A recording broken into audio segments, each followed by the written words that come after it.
अमरीक जी, जितना मुझे याद पड़ता है कि जब पिछली बार भी ये सब मुद्दा उठा था, हमारी आपसे बातचीत हुई थी तब भी लगातार, तो देखिए एक बार फिर ये घटना घट गई है। अब ये घटना तो एक तरफ इसकी जांच, इस पर तमाम राजनीति, ये वो सब होता रहेगा, लेकिन सबसे बड़ी चिंता सर उन बच्चों की है। जैसा मैंने कहा, सबसे बड़ा सवाल कि जो मेंटल ट्रॉमा हुआ होगा, जो मेंटल स्ट्रेस हुआ होगा, और जो अब एक एंग्जाइटी अंदर आ गई है और तमाम तरह के सवाल घूम रहे हैं, सबसे पहले तो उसे हैंडल कैसे किया जाए। देखिए विपिन जी, क्योंकि अभी 2024 फिर 2026 जो चल रही चीजें, अभी जो मेंटल ट्रॉमा जिसकी हम बात करें, अब ये चीज फॉर श्योर है कि हमें पता है कि अब हमें दोबारा एग्जाम देना, कोई ऑल्टरनेटिव नहीं है। अब अपने आप को जितनी जल्दी हम पॉजिटिव माइंड फ्रेम में लेकर आएंगे, उतना हमारे लिए बेहतर होगा। ये पेरेंट्स को भी समझना है और बच्चों को भी समझना है। सो इसको हमें ना पॉजिटिव मोड में हमें क्या समझना है कि ये कोई दोबारा, समझ लीजिए कि दोबारा एग्जाम नहीं है, ये समझो कि वो बच्चों को अपनी परफॉर्मेंस अपग्रेड करने का मौका मिल रहा है। इसको ऐसे हमें लेना पड़ेगा, अपने माइंड को साइकोलॉजिकली जो हमें ट्रेन करना पड़ेगा इस डायरेक्शन के अंदर, राइट। सो अच्छा, दूसरी चीज क्या है कि अब जब आप पहले पढ़ते थे बच्चे, तो पूरा 14-14 घंटे, 15-15 घंटे पढ़ते, वो पढ़ के आपने एग्जाम दे दिया। अब जो है, अब आपको उतने 14-15 घंटे लगाने की जरूरत नहीं है। अब पहले अपने आप को, क्योंकि अभी भी अनसर्टेनिटी है कि एग्जाम कब होगा ये पता नहीं है, तो अपने आप को हल्का सा दोबारा उस मोड में वापस लेकर आए। पहले 4 घंटे, 5 घंटे, इतनी ही रूटीन अपनी आप रखें। बहुत ज्यादा अपने ऊपर आप लोड मत लें, क्योंकि already you are exhausted, you are in stress. तो बहुत ज्यादा मत लें कि क्या होगा, ज्यादा सोचने की जरूरत बिल्कुल नहीं है। दूसरी चीज क्या है कि इस टाइम जो मैंने बोला कि आप अपने आप को समझ लीजिए आप कि आप अपग्रेड करने जा रहे हैं, अपनी रिवीजन के ऊपर फोकस कीजिए। जो आपने उस टाइम स्टडी की थी उसको फोकस कीजिए, नई चीजें ऐड मत कीजिए, हम्म। Right.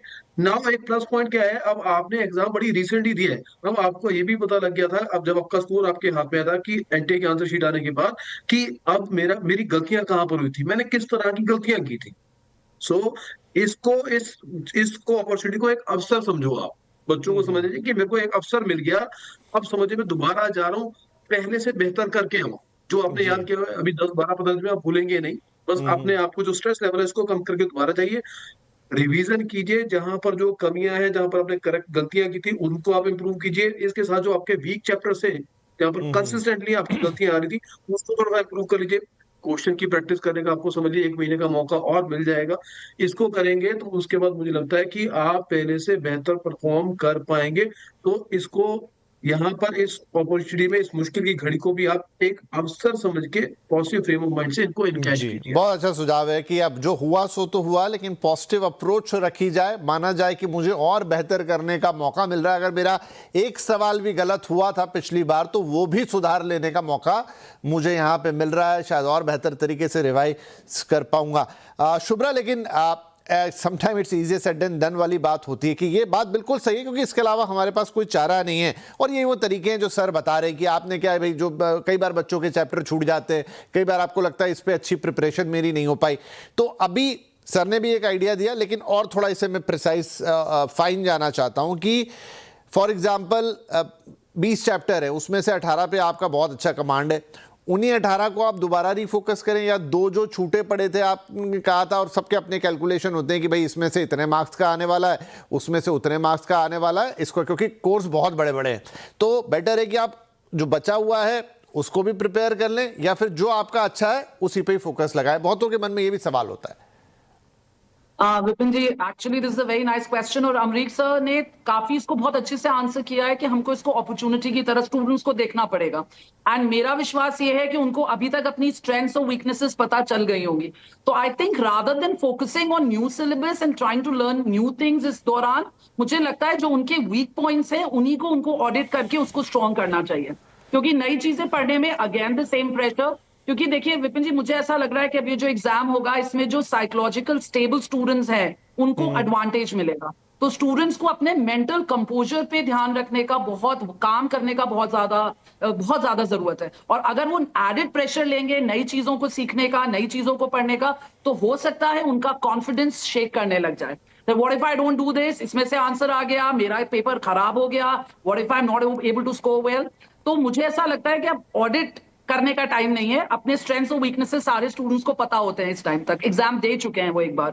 So I think it's time to focus on their weaknesses rather than trying to learn new things. मुझे ऐसा लगता है विपिन जी। ओके अमरीक सर, बहुत सारे बच्चों के मन में ये सवाल होता है कि भाई पेपर पहले से ज़्यादा कठिन आ गया तो एक अलग तरह का कट ऑफ आएगा, पहले से ज़्यादा सरल आ गया तो कंपटीशन एक अलग मोड़ ले लेगा। पुरानी बार में जब ये घटना घटी थी पिछले 2-1 बार में, तब कैसा हुआ था कि जब दोबारा एग्जाम हुई तो क्या उसमें कोई बड़े ड्रास्टिक चेंजेस देखने को मिले कि भाई पहले के मुकाबले सरल आ गया या बहुत ही कठिन आ गया या ऐसा आ गया कि ये जो एक्सपेक्टेड सवाल थे, क्योंकि ये तो हर बच्चा अंदाज़ा लगाता है ना कि इसमें से इतना आता है, इसमें से आप भी कोचिंग वगैरह में इसी तरह से काम करते हैं, तो अनुभव क्या कहता है कि उसमें कोई बड़ा परिवर्तन होता है या वो मोटा मोटा वैसे ही रहता है, सिर्फ आपको अपना मन शांत रखना है, दिमाग ठंडा रखना है, लगभग वैसे ही एग्जाम दोबारा होने वाली है, बस एक आपको दूसरा अटेम्प्ट मिलने जा रहा है? सर बहुत बढ़िया आपने ये जो पॉइंट रेज किया, मैं आपको बताना चाहूंगा, जब ये क्वेश्चन पेपर्स बनते हैं तभी क्वेश्चन पेपर्स के अलग अलग बहुत सारे सेट तैयार होते हैं। ऑलमोस्ट उनकी जो नेचर है वो एक जैसी ही रहती है, ऐसा नहीं होता कि कोई बहुत ज्यादा टफ है, एक्स्ट्राऑर्डिनरी टफ आ गए। वो जब तैयार होते हैं एक ही तरह के पैटर्न पर तैयार होते हैं। बस होता क्या है कि जब एग्जाम में आप जाते हैं तो कभी एक सेट दे दिया आपको, वो बैकअप पर तैयार इसलिए करके रखे जाते हैं सेट। क्यों एनटीए ने बोला कि हम 8 से 10 दिन के अंदर आपको शेड्यूल तैयार कर देंगे, क्योंकि उनके पास ऑलरेडी क्वेश्चन सेट जो है वो ऑल्टरनेटिव जो है वो तैयार है और वो एक ही तरह की नेचर है। तो कोई डिफरेंस, कोई बहुत ज्यादा जो इस बार का पेपर आया था उससे कोई बहुत ज्यादा डिफरेंट पेपर नहीं आने वाला, जब मैं टफनेस की बात करूं उसके ऊपर, राइट। बस जो इम्पैक्ट जो है वो साइकोलॉजिकली ये है, क्योंकि जो बच्चों का देखिए कहीं ना कहीं, जो भी थोड़ी देर पहले आपने शुरू में भी कहा कि जो बच्चों ने एक विराम ले लिया था, एक रेस्ट ले लिया था, उससे जो उनका मोमेंटम था वो ब्रेक हो गया। उस मोमेंटम को दोबारा जो हमने लेना है, उस वजह से उनको डर लग रहा है कि वो जो मोमेंटम का जो गैप आ गया, तो उससे क्या वो दोबारा पकड़ पाएंगे उस ट्रेन को, क्या नहीं पकड़ पाएंगे। This is the question, right. तो क्वेश्चन पेपर तो ऑलमोस्ट वैसा ही आने वाला है। वापस आते हैं उसी पॉइंट के ऊपर, इनको चाहिए बच्चों को 3 बकेट फार्मूला अपनाना। 3 बकेट फार्मूला क्या चीज है? पहली बकेट के अंदर तो वही रखें जैसे बायोलॉजी है या एनसीईआरटी है, जिसमें इनका सबसे ज्यादा स्कोर आता है, उसी के ऊपर फोकस करें सबसे ज्यादा। सेकंड बकेट के अंदर जो है ये वो चीजें रख रहे हैं सेकंड बकेट के अंदर जहां पर इनकी कंसिस्टेंटली गलतियां हो रही है, कंसिस्टेंटली गलतियां हो रही है, जो पहले भी गलती करके है, जो अभी भी गलती करके है, उसको थोड़ा सा मतलब उसको भी टाइम दें थोड़ा सा। और तीसरी चीज जो सबसे इंपॉर्टेंट है वो मॉक टेस्ट है। जो ये मॉक टेस्ट था, ये मॉक टेस्ट की अपनी तैयारी करते रहे, जरूर करें। हफ्ते में कम से कम 1 या 2 मॉक टेस्ट जरूर करें, जिससे, और ज्यादा मॉक टेस्ट नहीं करना, ज्यादा मॉक टेस्ट करेंगे तो फिर एग्जॉस्ट हो जाएंगे, दिमाग जो है वो ब्रेन उसमें हो जाएगा। हफ्ते में 1 या 2 मॉक टेस्ट जरूर करें, ताकि फिर आइडिया लगता रहेगा, फीडबैक मिलता रहेगा। सो ऐसे में I am sure they will do certainly better than the previous exam. जी शुभ्रा, तो अब इस समय में कोचिंग सेंटर्स वगैरह की क्या स्ट्रैटेजी होती है? क्या वो फिर से बच्चों को क्लासेस में बुलाते हैं, जो बच्चे कोचिंग जा रहे हैं इनफैक्ट, और ज़्यादातर जाते हैं, या आप उनसे कहते हैं आप अपनी तैयारी करो, या फिर वो मॉक टेस्ट जैसा सर कह रहे हैं उतना उतना रख लेते हैं? और एक बच्चे के पर्सपेक्टिव से उसको क्या करना चाहिए? क्या उसको दोबारा जाके क्लासेस में बैठना चाहिए अगर लग रही है, नहीं लग रही है? किस तरीके से वो अपनी अप्रोच रखे? विपिन जी, मेरा सजेशन तो ये है, जैसा अमरीक सर ने कहा, कि मॉक टेस्ट पे फोकस करना चाहिए, क्योंकि इस टाइम जितने वो मॉक टेस्ट लेंगे उतना उनका वो उसको स्ट्रेंथन करते चले जाएंगे। और बहुत सारे कोचिंग इंस्टीट्यूट्स ये ऑप्शंस देते हैं स्टूडेंट्स को कि अगर if they want and they can come and take the classes, certain classes, they are more than welcome. और अगर नहीं दे रहे हैं तो आप मॉक टेस्ट के लिए जरूर आइए। और मुझे ऐसा लगता है कुछ कोचिंग सेंटर्स जो कहते हैं कि नहीं अब आपकी तैयारी हो चुकी है, अब आप घर पे पढ़िए, अगर वो ऐसा कहते हैं तो मुझे ऐसा लगता है ये टाइम है जब उनको अपने स्टूडेंट्स को सबसे ज्यादा सपोर्ट करने की जरूरत है।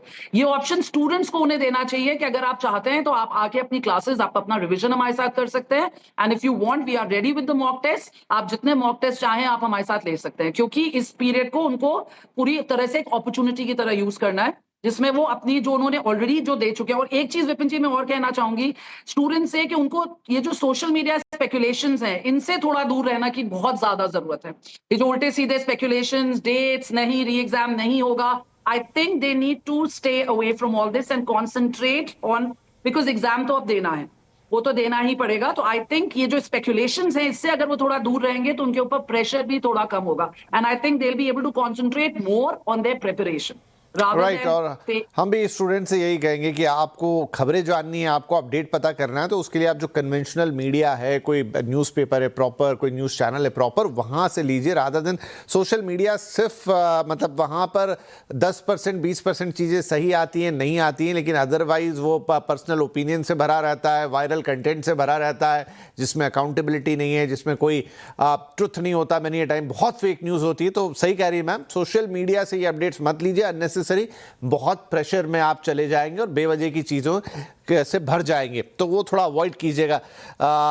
यहाँ पर अमरीक सर, अब बोला गया है कि करीब 6-8 दिन के अंदर दोबारा से डेट अनाउंस होगी।